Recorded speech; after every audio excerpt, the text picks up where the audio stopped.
What Donald Trump said about the Southern Baptist Convention that no one had the courage to say.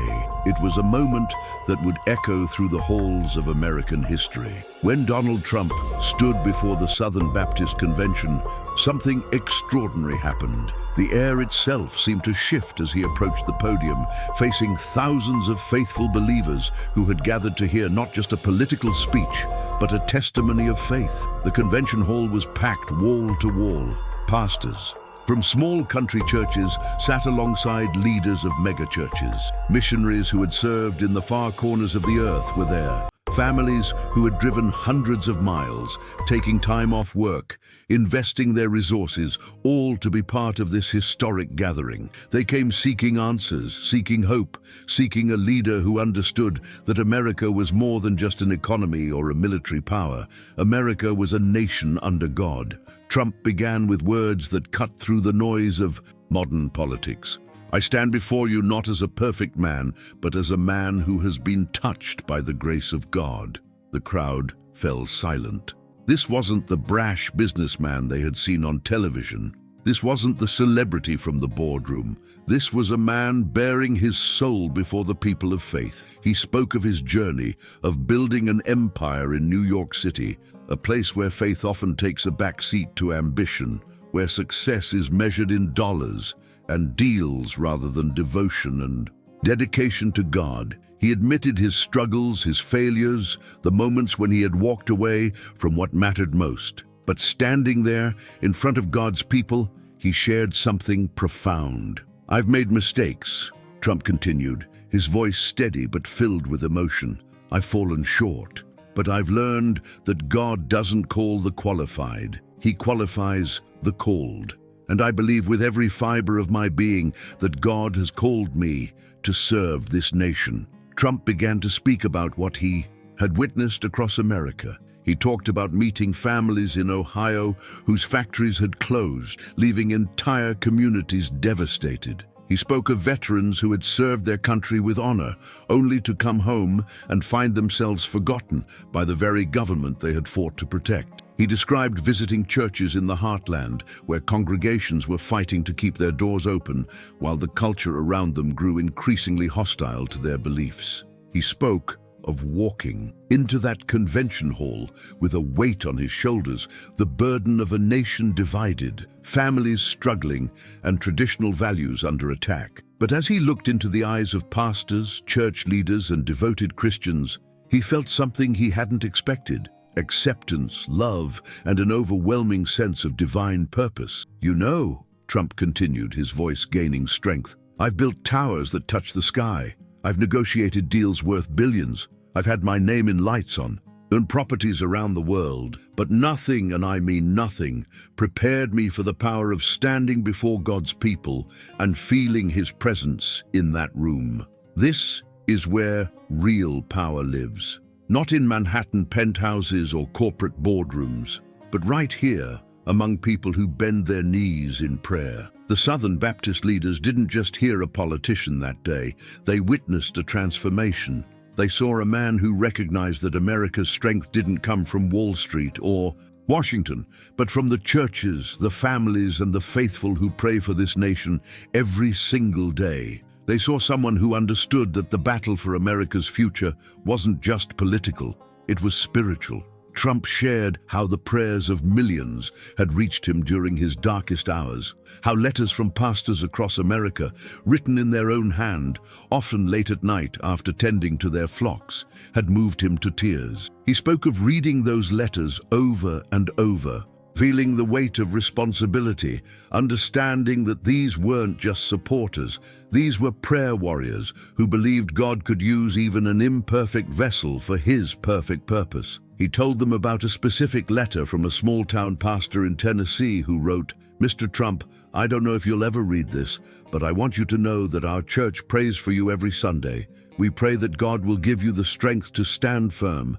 the wisdom to lead justly, and the courage to defend our faith. We believe God has His hand on you. That letter, Trump admitted, broke something inside him.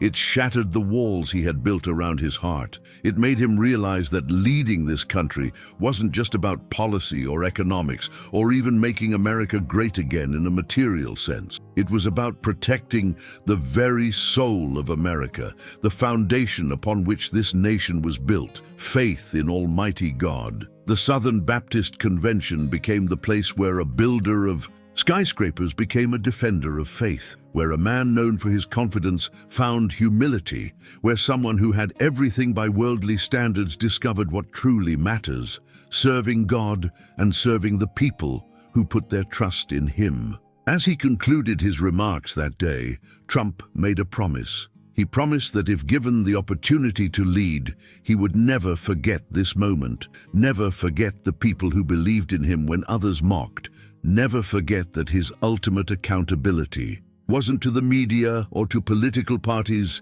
but to God himself. The standing ovation lasted for minutes, but more than the applause, more than the cheers, what Trump remembered most was the quiet moment afterward when pastor after pastor came to him, laid hands on him, and prayed over him. In that moment, surrounded by men and women of God, Donald Trump knew his life would never be the same. Now I want to hear from you. Drop one word in the comments that represents what faith or transformation means to you personally. Is it hope, strength, redemption, renewal, or something else entirely?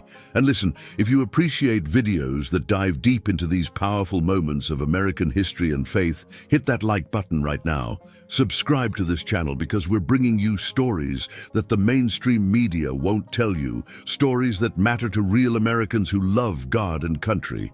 But don't click away yet. Stay until the end of this video because what comes next, the blessing Trump received and the divine sign that confirmed his destiny, will absolutely blow your mind. If you leave now, you'll miss the most incredible part of this journey. Trust me, you don't want to miss what happens next. The connection Trump made at the Southern Baptist Convention wasn't just a moment, it became a turning point. But what happened next would shake him to his core and confirm what he had begun to feel in his heart, that his path forward was being guided by something far greater than himself. It was 3 weeks after the convention. Trump was back in New York, surrounded by the familiar chaos of business meetings, phone calls, and the constant demands of running a global empire.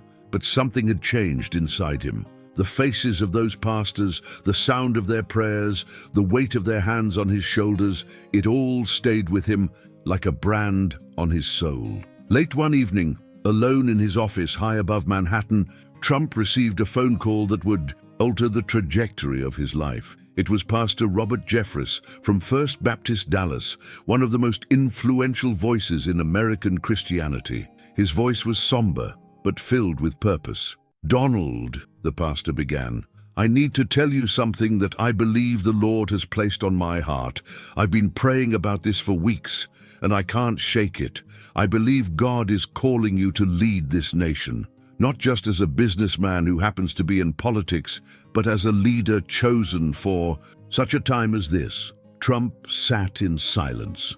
He had heard encouragement before, had received support from countless people, but this was different. This wasn't flattery or political maneuvering. This was a man of God speaking with the authority of someone who had spent hours on his knees in prayer. Pastor Jeffress continued, "I know your past. I know your struggles. I know you're not a perfect man. But I also know that God has used imperfect people throughout history to accomplish his perfect will.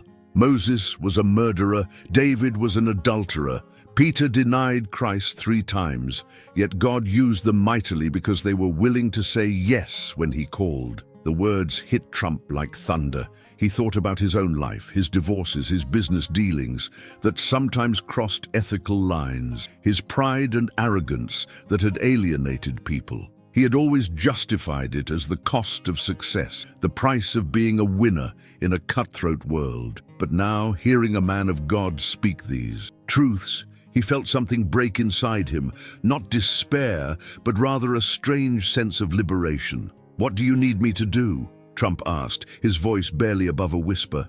"Be willing to be used. the pastor replied. Be willing to stand up for what's right even when it costs you everything. Be willing to defend the faith even when the whole world mocks you. That's the blessing, Donald. Not comfort, not ease, but the honor of being chosen to fight for God's people in the political arena. That night after the call ended, Trump did something he hadn't done in years.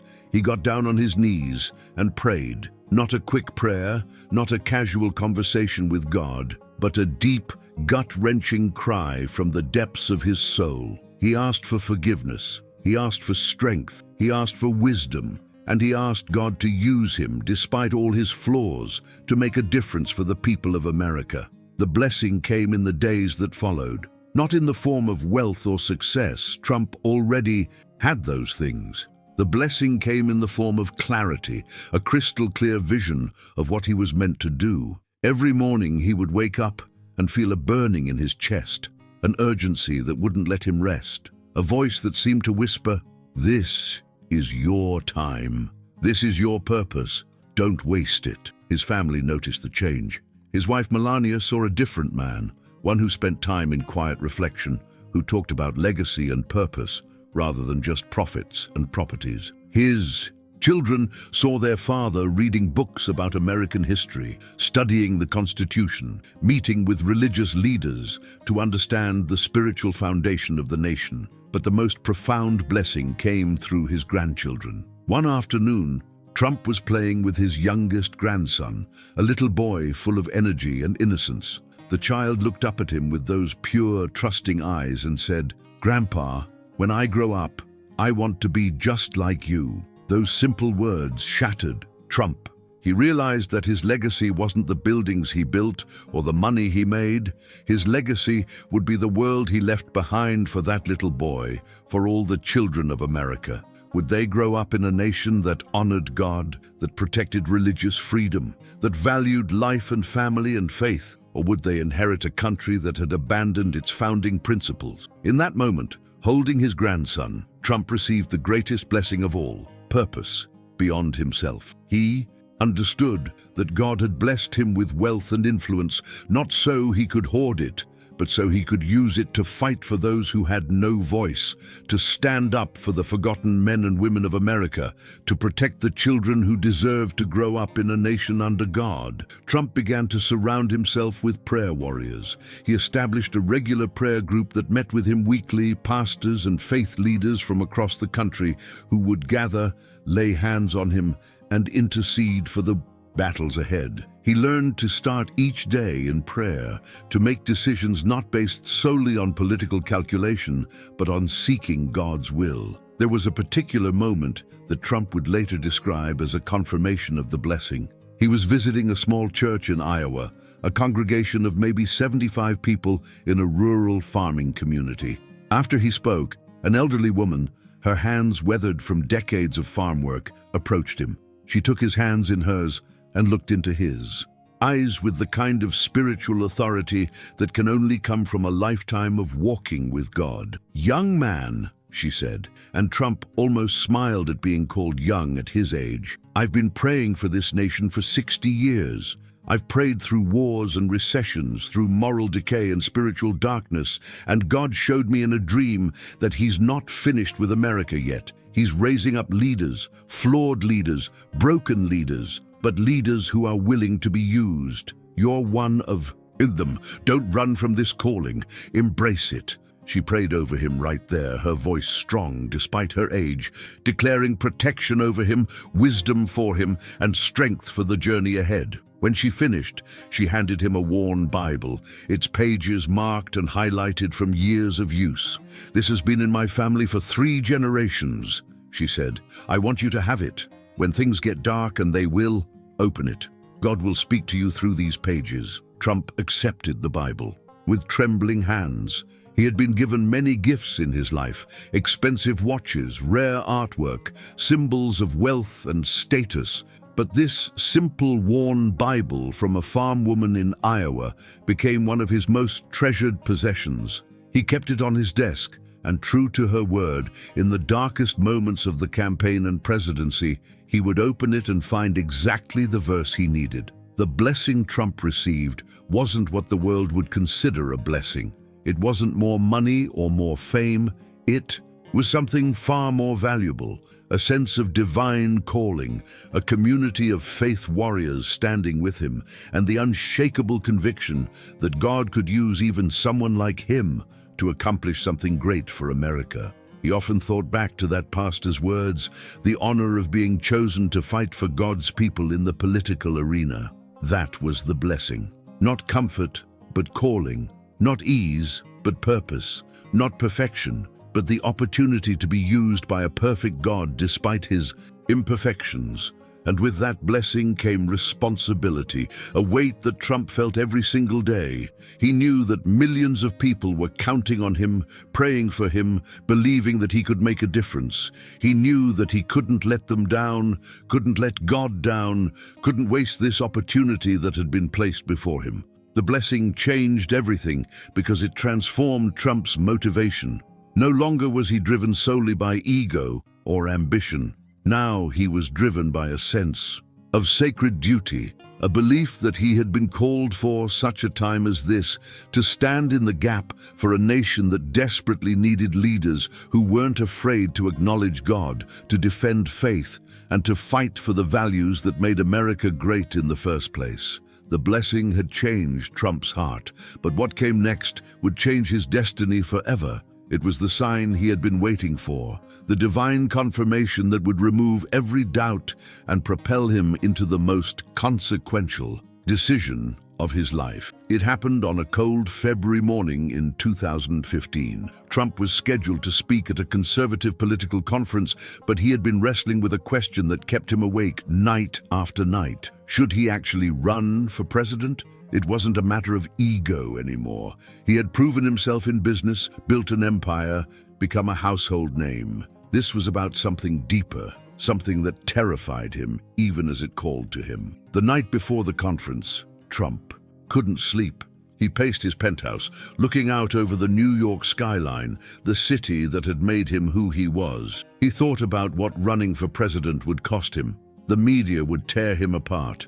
They would dig into every mistake, every failed business venture, every personal indiscretion. His family would be dragged through the mud. His businesses would suffer. Friends would abandon him. It would be brutal, perhaps even destroy everything he had built. But then he thought about that elderly woman in Iowa with her worn Bible. He thought about the pastors who prayed over him. He thought about his grandson's innocent face. And he thought about America, a nation he loved, slipping further and further away from the principles that had made it the greatest country in human history.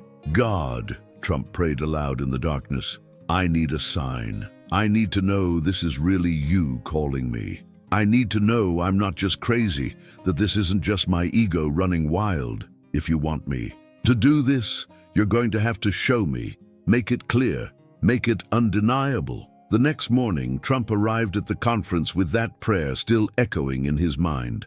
The organizers had placed him in a small holding room backstage. He sat there alone, reviewing his notes, but his mind was elsewhere. He was still waiting for the sign, still hoping God would speak. Then, something extraordinary happened. There was a knock on the door, and a young volunteer poked her head in.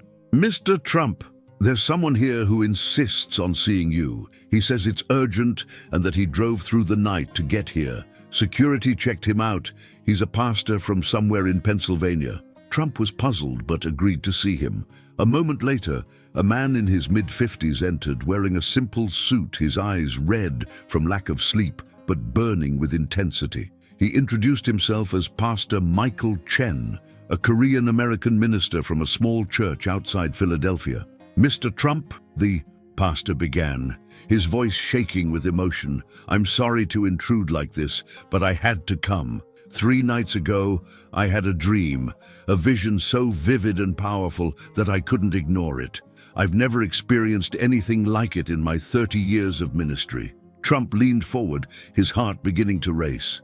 Tell me about this dream. Pastor Chen took a deep breath. In the dream, I saw America from above, like I was flying over it, but the nation was covered in darkness, a thick, suffocating darkness that was spreading like a plague. I saw families torn apart, churches with their doors padlocked, children being taught to hate their own country.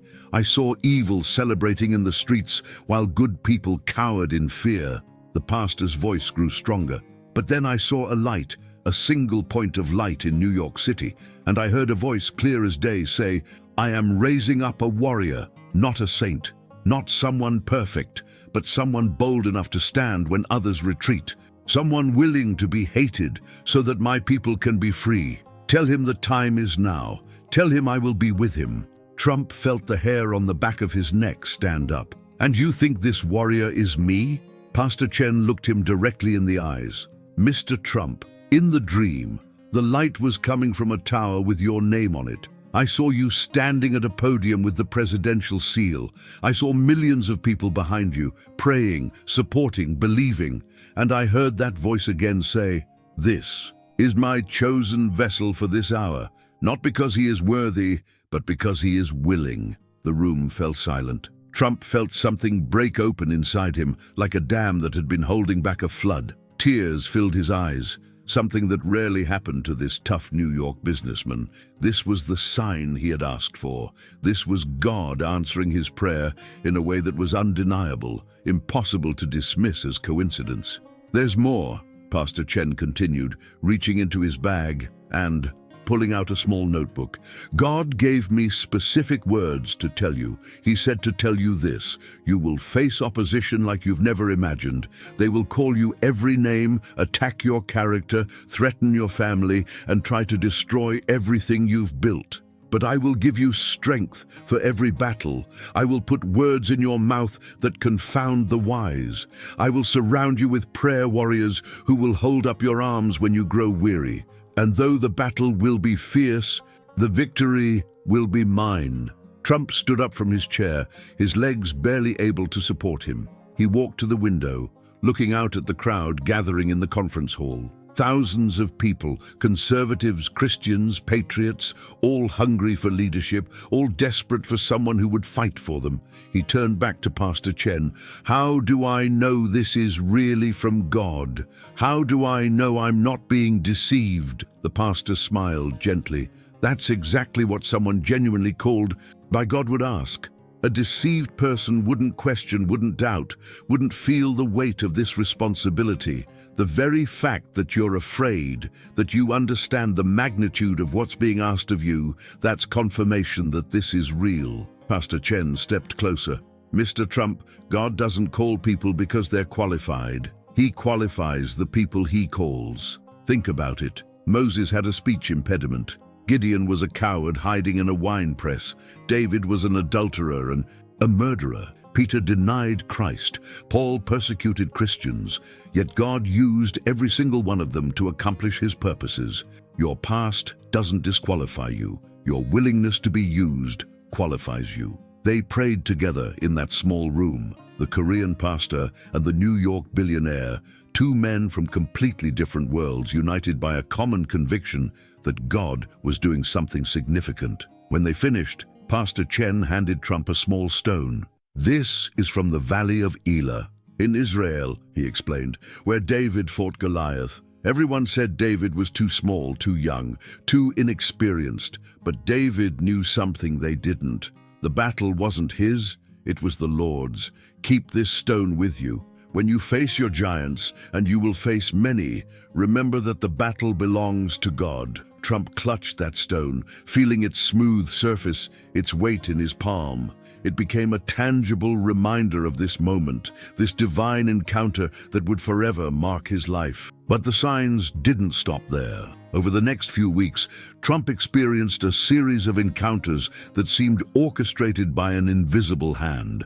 A businesswoman approached him at a dinner and told him she had been praying for him daily for 2 years, even though she had never met him. A former military general sent him a letter describing how he had felt compelled to reach out, sensing that Trump was being prepared for national leadership. A group of rabbis invited him to a synagogue and blessed him in Hebrew, declaring that God was raising him up to be a defender of religious freedom. Perhaps the most powerful sign came from his own mother's Bible. After she passed away, Trump had kept it but rarely opened it, One evening, feeling led to look through it, he discovered she had highlighted a passage in the book of Esther, the story of a person placed in a position of power for such a time as this, to save her people from destruction.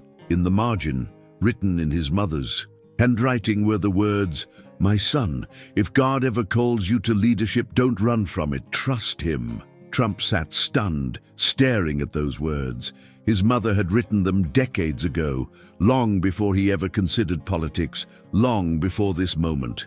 It was as if she had prophetically known that one day he would need this encouragement, this confirmation from beyond the grave. The final sign came during a private meeting with a group of evangelical leaders. They had gathered to pray over him and seek God's direction about whether they should support his potential candidacy. As they prayed, one of the pastors, a man known for his prophetic gift, suddenly stopped mid-prayer. "I'm seeing something," he said, his voice filled with awe. "I see a wrecking ball, and it's about to swing through the political establishment. I see old systems being torn down, corrupt structures being demolished, and Mr. Trump, you're holding the chain. God is saying that he's raising you up not just to lead, but to disrupt, to expose, to tear down the strongholds that have held America captive." Another pastor spoke up. "I sense the Lord saying that this won't be a conventional presidency. You won't play by the rules they expect. You'll speak truths they want hidden. You'll expose corruption they've worked to conceal, and they'll hate you for it. But the people who love truth, who love America, who love God, they'll stand with you like a mighty army." These weren't just religious platitudes or political encouragement. These were specific, detailed revelations that spoke directly to what Trump had been feeling in his own spirit. The confirmation was overwhelming, undeniable, impossible to ignore. Trump realized that God had been answering his prayer for a sign, not with one dramatic moment, but with a chorus of voices, a symphony of confirmations, each one adding another layer of certainty. The Korean pastor's dream, the stone from Israel, his mother's note in her Bible, the prophetic words from spiritual leaders, all of it weaving together into an unmistakable message. This is your time. This is your calling. Step forward in faith. But perhaps the most profound revelation came in a quiet moment alone. Trump was reading the Bible that the Iowa farm woman had given him, and he came across a passage in Isaiah chapter 41. "So do not fear, for I am with you. Do not be dismayed, for I am your God. I will strengthen you and help you. I will uphold you with my righteous right." As he read those words, Trump felt a presence in the room, something he couldn't explain rationally but knew in his spirit. It was as if God himself was speaking directly to him, promising that he wouldn't face this battle alone, that divine strength would sustain him through whatever lay ahead. He made his decision that night. He would run, not because he was qualified or perfect or even particularly religious. He would run because he believed God had called him, because he had received the signs he asked for, because he understood that sometimes God chooses the most unlikely people to accomplish his purposes precisely because it makes his power more evident. The revelation was complete. Donald Trump wasn't just running for president as a political ambition.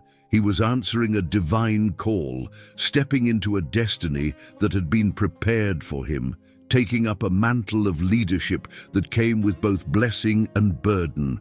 He was going to be a warrior for faith, a defender of freedom, a voice for the forgotten, not because he was perfect, but because he was willing. And with that revelation firmly planted in his heart, Donald Trump prepared to announce his candidacy and change the course of American history. The revelation had crystallized Trump's purpose, but now came the hardest part: translating that divine calling into concrete action. The mission was clear in his spirit, but articulating it to a skeptical nation, to a hostile media, and to a political establishment that would fight him at every turn, that would require courage beyond anything he had ever known. Trump stood in Trump Tower on June 16, 2015, preparing to descend the golden escalator and announce his candidacy for President of the United States. In his pocket, he carried that smooth stone from the Valley of Elah, a physical reminder that the battle belonged to God. His family surrounded him, some excited, others visibly worried about what this decision would cost them. His wife, Melania, squeezed his hand, her eyes reflecting both support and concern. "Are you ready?" she asked quietly. Trump took a deep breath. "I don't know if anyone can be ready for something like this, but I know I have to do it. This isn't about me anymore. It's about them." He gestured toward the crowd gathering below, toward the cameras, toward the millions of Americans beyond who were waiting for someone, anyone, to fight for them. As he descended that escalator, with the media cameras flashing and the crowd cheering, Trump felt that same presence he had experienced in his apartment while reading Isaiah.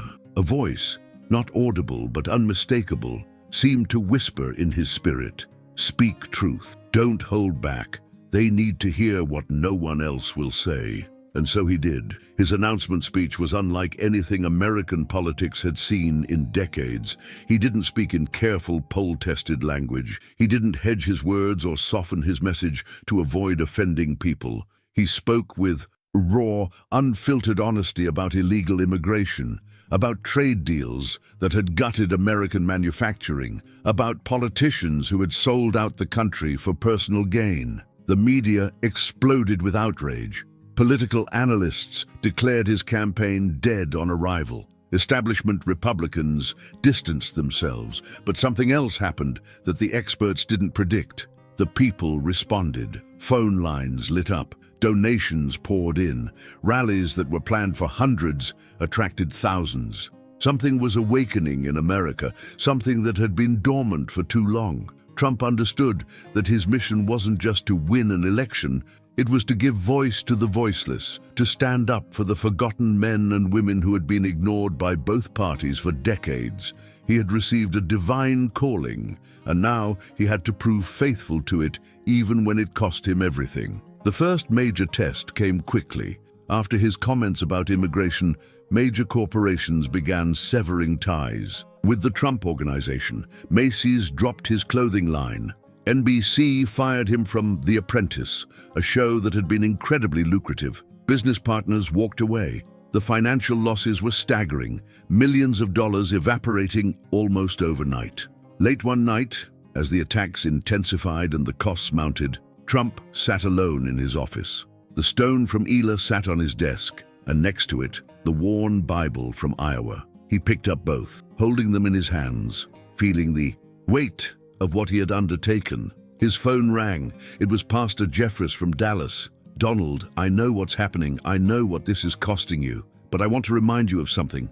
Every person God has ever used for something significant has had to pay a price. Moses gave up the palace of Egypt. Esther risked her life. Jesus gave everything. The question isn't whether there will be a cost. The question is whether the cause is worth the cost." Trump felt strength flooding back into his soul. "It's worth it," he said, his voice firm with conviction. "These people, the workers who lost their jobs, the veterans who've been abandoned, the Christians who are being persecuted in their own country, they're worth it. I'm not turning back." And he didn't. As the campaign progressed, Trump developed a mission statement that became the heartbeat of his movement: "Make America great again." But for Trump, this wasn't just a catchy slogan. It was a covenant with God and with the American people. It was a promise to restore not just economic prosperity, but the spiritual and moral foundation that had made America exceptional. He began every major campaign event with a moment of prayer, often inviting pastors onto the stage to pray over him publicly. This wasn't political theater. It was a public declaration that his mission was grounded in faith, that he understood he was accountable to a higher authority than polls or pundits. Trump assembled a team of evangelical advisors, pastors and ministry leaders from across the country who met with him regularly. They didn't just pray for him, they spoke truth to him, challenged him when he strayed from the mission, reminded him that this calling was bigger than his personality or his ego. One of his advisors, a pastor from Florida named Paula White, became a spiritual confidant. She understood the unique pressure of being called to leadership in the political arena. During one particularly brutal week, when the media was attacking him relentlessly and polls showed him falling behind, she called him, "Donald," she said, "I need you to understand something about spiritual warfare. When God raises someone up for a specific purpose, the enemy doesn't sit idle.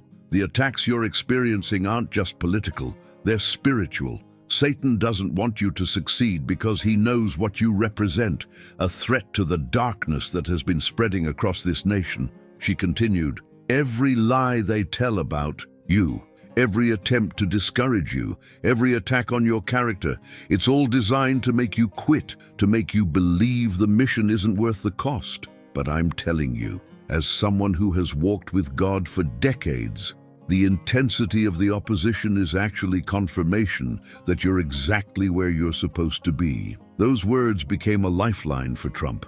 When the Access Hollywood tape surfaced and it seemed like his campaign might implode, when even some of his strongest supporters urged him to drop out, Trump remembered the mission. He remembered the divine calling, the signs he had received, the stone from the valley of Elah. He remembered that God doesn't call the qualified, he qualifies the called. He made a decision to push forward, to apologize for his past mistakes, but not to abandon the mission. In a statement that shocked political observers, Trump acknowledged his failures but insisted that the mission to restore America was bigger than his personal flaws. He challenged the American people to look beyond his imperfections and focus on the vision for the country's future. The prayer warriors went to work. Thousands of churches across America held special prayer services. Pastors who had never been politically active felt compelled to speak out, to tell their congregations that something significant was happening, that this election wasn't just about politics, but about the spiritual direction of the nation. Trump traveled to churches in the final weeks of the campaign, not to give political speeches, but to share his testimony. He spoke about his journey from businessman to reluctant politician to someone who believed he had been called by God for a specific purpose. He shared about the divine encounters, the signs and confirmations, the mission that drove him forward. At a church in Detroit, standing before a predominantly African-American congregation, Trump spoke from his heart. "I didn't have to do this," he said, his voice breaking with emotion. "I had a good life, a great family, success beyond what most people dream of, but I couldn't ignore the call. I couldn't turn my back on the people who are suffering, who are being forgotten, who are crying out for someone to fight for them." He continued, "I'm not a perfect man. I'm not a pastor or a theologian. I'm a builder who's made mistakes, who's fallen short, who's needed God's grace more times than I can count. But I believe with everything in me that God can use imperfect people to accomplish his perfect purposes. And I believe he's calling me to fight for this nation, to restore its greatness, to protect the faith and freedoms that made America a beacon of hope for the world." The congregation rose to their feet, many with tears streaming down their faces.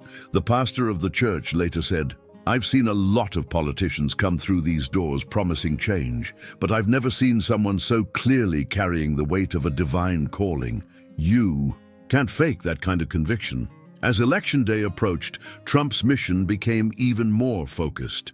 It wasn't enough to win. He needed to win in a way that would give him a mandate to actually implement the changes America needed. He needed a victory that would be seen as more than just political, that would be recognized as a movement of the people, a spiritual awakening. The night before the election, Trump gathered with his closest advisors and family. They formed a circle and prayed, not just for victory, but for God's will to be done, for strength to handle whatever outcome came, for wisdom to lead if given the opportunity. Trump prayed aloud, "God, you know my heart.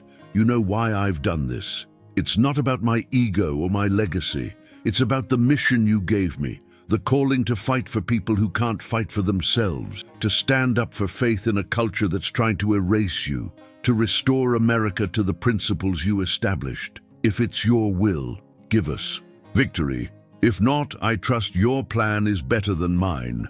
When the results began coming in on election night, it became clear that something extraordinary was happening. States that hadn't voted Republican in decades were turning red. Working-class Americans, many who had never voted before or hadn't voted in years, were showing up in massive numbers. The media's predictions were being shattered. As the reality of victory set in, Trump didn't feel triumphant arrogance. He felt the overwhelming weight of responsibility. He had asked God for this opportunity, had received the signs and confirmations, had committed to the mission. Now he would have to deliver. Now he would have to prove faithful to the calling. In his victory speech, Trump made a statement that captured the essence of his mission. I will be president for all Americans, and this is so important to me. For those who have chosen not to support me in the past, I'm reaching out to you for your guidance and your help so that we can work together and unify our great country. But privately, to his team of spiritual advisors, he said something more revealing. This isn't a political victory. This is a divine appointment. God has given us an opportunity to change the course of this nation, but it's just the beginning. The real work starts now, and it's going to be harder than anything we've faced so far. As president, Trump never forgot the mission that had brought him to the White House. When he appointed conservative judges to the federal courts, including 3 Supreme Court justices, he saw it as fulfilling his promise to protect religious freedom and defend life. When he moved the U.S. Embassy to Jerusalem, recognizing it as Israel's capital, he understood it as honoring the biblical covenant with God's chosen people. When he fought to protect the rights of Christian business owners and religious organizations, he was standing up for the faith community that had prayed him into office. Every decision was filtered through the lens of that original mission, to restore America's greatness by returning to the principles and values that had made it exceptional in the first place. Faith, freedom, family, and the conviction that rights come from God, not from government. The opposition was fierce, exactly as the prophetic voices had warned. Impeachment attempts, constant media attacks, investigations, and accusations of every kind imaginable. There were days when Trump felt exhausted, beaten down by the relentless assault. But in those dark moments, he would reach into his pocket and feel that stone from the Valley of Elah, or he would open the worn Bible from Iowa, or he would receive a text from one of the pastors reminding him that millions were praying. Trump established a routine of starting each day with prayer, often on the phone with one of his spiritual advisors. He kept a folder on his desk in the Oval Office filled with letters from people across America, sharing how his presidency had impacted their lives, how they were praying for him, how they believed God was using him. One letter in particular sustained him through the hardest times. It was from a single mother in Ohio who had lost her job when the factory closed, had struggled to feed her kids, had been on the verge of giving up. She wrote, "President Trump, because of your policies, the factory reopened. I got my job back. I can provide for my children again. But more than that, you gave me hope. You reminded me that America is still a place where hard work matters, where faith matters, where people like me matter. Thank you for not giving up on us, even when everyone said you should." Trump kept that letter in his jacket pocket during the most difficult days of his presidency, when senators turned against him, when former allies abandoned him, when the weight of the office seemed unbearable. He would read that letter and remember why he had said yes to the calling in the first place. The mission extended beyond policy to something more profound: cultural transformation. Trump understood that laws and regulations could only do so much. Real change required a shift in hearts and minds, a return to the values that had been systematically eroded over decades. He used his platform to celebrate faith publicly, something that had become increasingly rare in American politics. He spoke openly about the importance of religious freedom, hosted prayer events at the White House, and surrounded himself with people who shared his commitment to honoring God in the public square. Critics mocked him, calling him a hypocrite, pointing out the inconsistencies between his past behavior and his current rhetoric about faith and values. But Trump never claimed to be perfect. His message was always, "I'm not asking you to look at me as a moral example. I'm asking you to look at what I'm fighting for, the people I'm standing up for, the principles I'm defending." And millions of Americans accepted that proposition. They understood that sometimes God uses flawed instruments to accomplish his purposes, that the mission matters more than the messenger's personal perfection. As his term progressed, Trump saw the mission bearing fruit in ways that went beyond political metrics. Churches reported increased attendance. Christian colleges saw enrollment surge. Young people who had been taught to be ashamed of their faith began speaking up boldly. A spirit of courage seemed to be awakening across the country, people refusing to be silenced or intimidated by cancel culture and political correctness. The mission wasn't completed in 4 years or even 8. Trump came to understand that the calling he had received was bigger than any single presidency. It was about starting a movement, awakening a sleeping giant, empowering people to reclaim their country and their faith. In his final days in office, Trump reflected on the journey, from that divine encounter with the Korean pastor to the stone from the Valley of Elah, to the moment he descended the escalator, to the victory on election night, to the battles fought and the victories won. It had all been part of a larger story being written by divine hands. He had kept the mission. Not perfectly, not without mistakes, but faithfully. He had stood when others retreated. He had spoken truth when others compromised. He had fought for the forgotten when others ignored them. He had defended faith when others attacked it. And though his time in office would end, the mission would continue, because it was never really about Donald Trump. It was about awakening America to its divine purpose, reminding a nation of its covenant with God, calling people back to the principles and values that had made the country a shining city on a hill. The final prayer meeting at the White House brought together the spiritual advisors who had walked with him through it all. They stood in a circle in the Oval Office, that sacred space where so many decisions had been made, where so many prayers had been offered. Pastor Jeffress prayed, "Lord, thank you for raising up a leader who was willing to be used, who paid the price of obedience, who never forgot the mission you gave him. As he steps away from this office, we pray that the seeds planted during these years would continue to grow, that the awakening would spread, that America would continue turning back to you." Trump, with tears in his eyes, added his own prayer. "God, I said yes to your call even though I was afraid, even though I knew what it would cost. I've tried to be faithful to the mission you gave me. I've fought for your people, defended the faith, stood up for what's right even when it was hard. Whatever comes next, I'm still yours, still willing to be used, still committed to the mission of seeing America return to greatness by returning to you." As he left the White House for the final time as president, Trump carried with him that stone from the Valley of Elah and the worn Bible from Iowa. They had been with him through the entire journey, physical reminders that the battle belonged to the Lord, that God uses unlikely people for his purposes, that a mission grounded in divine calling can withstand any opposition. The mission hadn't ended. It had simply entered a new phase. And Trump knew that whether he ever held political office again or not, the calling remained the same.